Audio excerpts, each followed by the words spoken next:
my mama told me, like, don't be cattle. I've interpreted that into the Queen's mindset just because I think that people who aren't raised in the country might have a negative view of me calling women cattle. I have thought about, like, if you're kind of in this place where you're in the herd and you know you don't want to be in the herd, like, how do you get out of the herd? How do you go from being a princess to a queen if you know you're kind of in the princess mindset and you want to grow into a queen's mindset? So I came up with 5 things. So the first one is to identify the patterns and opt in or opt out on purpose. So part of being a part of the herd is that you're just going along to get along. Like, that's what Mama said that you shouldn't be. You shouldn't just go along to get along, because then you're going to follow the ass in front of you all the way to the hamburger factory. And so, a princess is just kind of doing it because other people want them to. They're not necessarily acting intentionally because they choose to do whatever the thing is. So I think that the first step to transitioning from a princess mindset to a queen's mindset is to identify the patterns that you're opting in or opting out of, so then you know what the laws are that you're operating under. The second thing would then be to decide if you're optimizing for approval or are you optimizing for peace. So if you're optimizing for approval, you are then seeking out other people external to you and getting them to approve of what you're doing. That is a princess mindset. If you are optimizing for peace, you are seeking out the approval of somebody else and having that optimization just to keep the peace.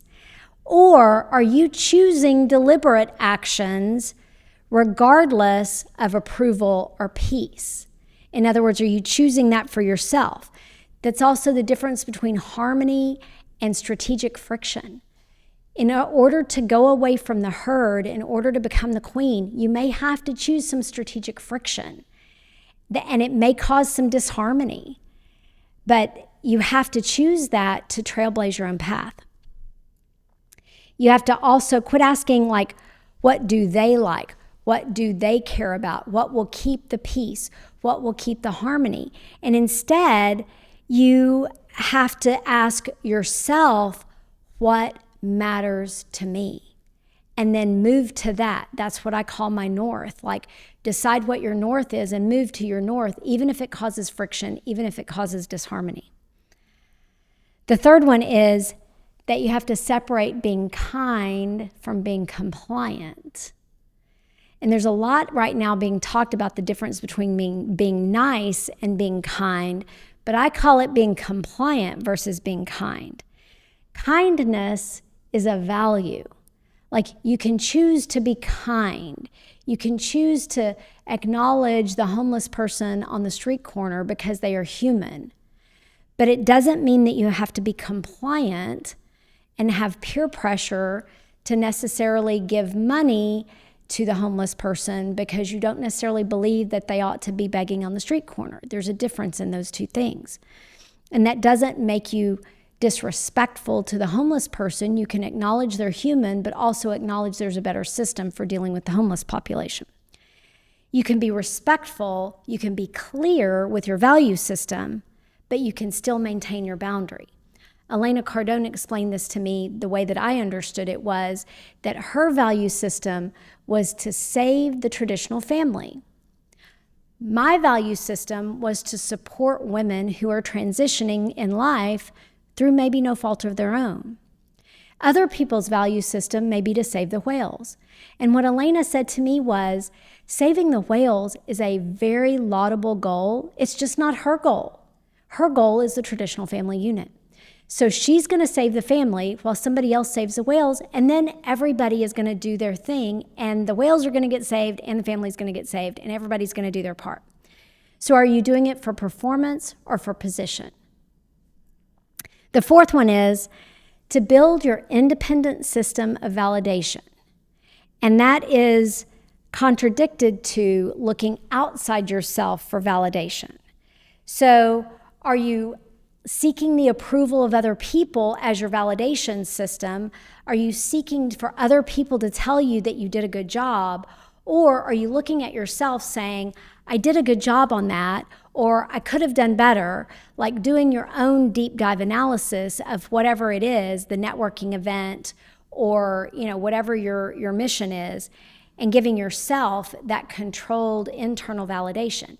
This is where I was telling you that I keep my master list of successes, and then I also kind of do my own self-evaluation anytime that I'm trying to accomplish a mission, so that I can give my own internal validation instead of seeking the validation of others.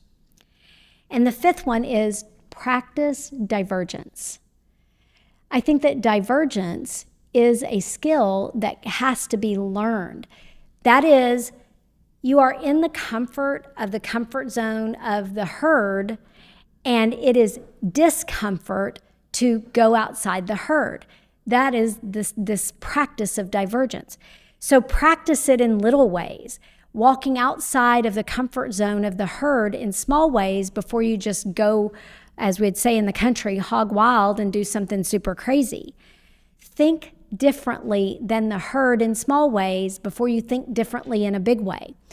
Cody Sanchez calls this contrarian thinking. And I love that term, contrarian thinking, because it just makes you think like critical thinking skills of how the herd is thinking, and then dig a little deeper on what they're thinking and why. Just ask why.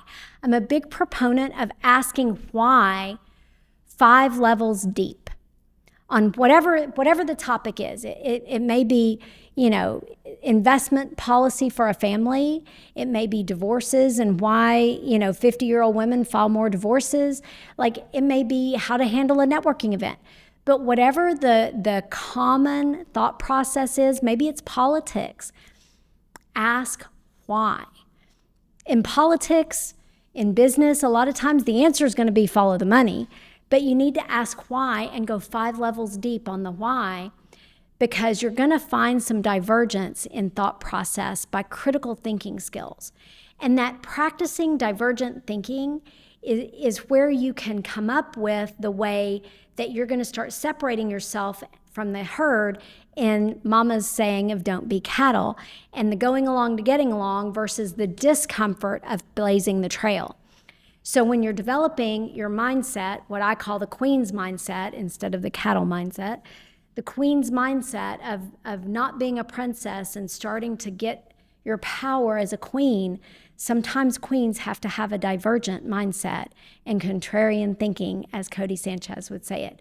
So that would be my 5 ways of starting to develop your queen's mindset and diverting from the comfort of the cattle herd.